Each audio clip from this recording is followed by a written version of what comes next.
So I believe that we're all only given one precious life. For those of us who are really lucky to be born, it's a life to be embraced, a life to be used for good, and a life that's worth prolonging in good health. Now, when we're all very young, we assume that our parents and our grandparents, all our loved ones, will be around forever. But then we learn that that's not true. I clearly remember my daughter Madeline, here she is. When she was 4 years old, I was putting her to bed, and she said, "Daddy, will you always be around to protect me?" Man, it even almost brings a tear to my eye right now. I think anyone who's been a parent knows how this feels. And I said to her, I had to be honest, I said, I'm sorry. One day, like everybody, I will grow old and I will die. And I watched her eyes well up, and she gave me a really big hug. But then I told her, I think what we all tell our children, which is just don't think about it. And so she did. What we need to do, of course, is to keep us healthier for longer. So I'm not talking about living for 500 years. I see that sometimes quoted in the press. But what I am talking about is an ability for us to live into our 90s and our 100s in a healthy way. Well, let me tell you about the work that I've been doing a little bit, about how I think we can get at the root cause of aging. So in 1999, I started a new lab at Harvard Medical School. I was 29 and figured I could change the world. It was really exciting.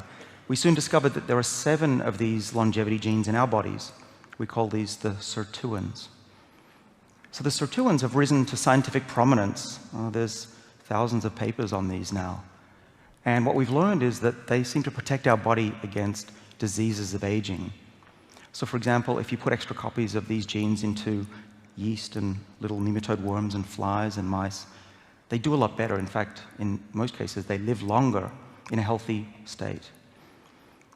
So what we need to do is to figure out ways to tweak these genes, to make them more active. And in that way, we might be able to delay all the diseases that we get as we get older, and possibly even reverse aging.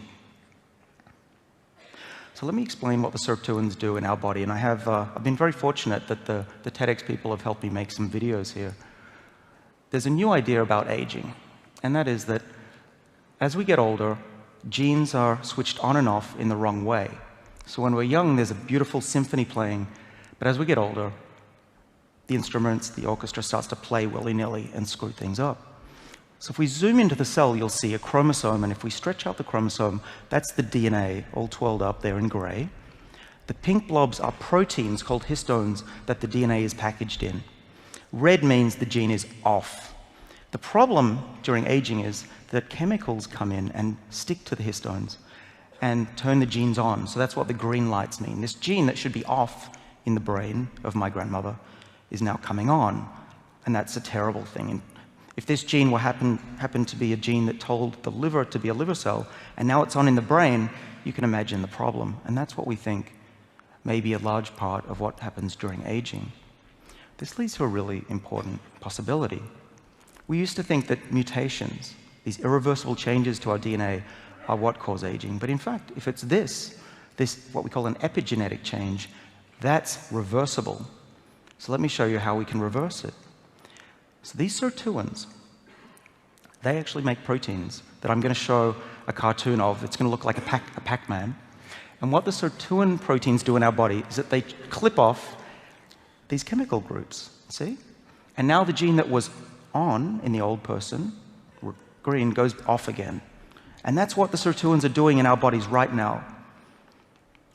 They're stimulated naturally when we don't eat and when we exercise. And if we eat a large hamburger, we shut them down again. This is not good. So what we wanted to do was to find a way to turn the system on, find a molecule that could be taken in a little pill and turn on these sirtuin enzymes. And thereby we could clip off these chemical groups and keep these diseases of aging at bay and keep our whole body healthy. And we might even one day, in theory, reverse aspects of aging. One 10 years ago that we found, which got a lot of media attention, was from red wine. It's called resveratrol. And don't ask me to say that again. That's a hard word, resveratrol. And so resveratrol, as you probably heard, is in red wine. Now, the problem with that is that you'd need to drink about 100 glasses of red wine a day. No, I don't recommend that. Don't do that. And what we've discovered is that resveratrol really does bind to that Pac-Man and sticks on the back of it and makes it chomp faster. And that is how they all work. We were surprised. We didn't realize that resveratrol and these drugs would all work the same way, but they do. It was amazing.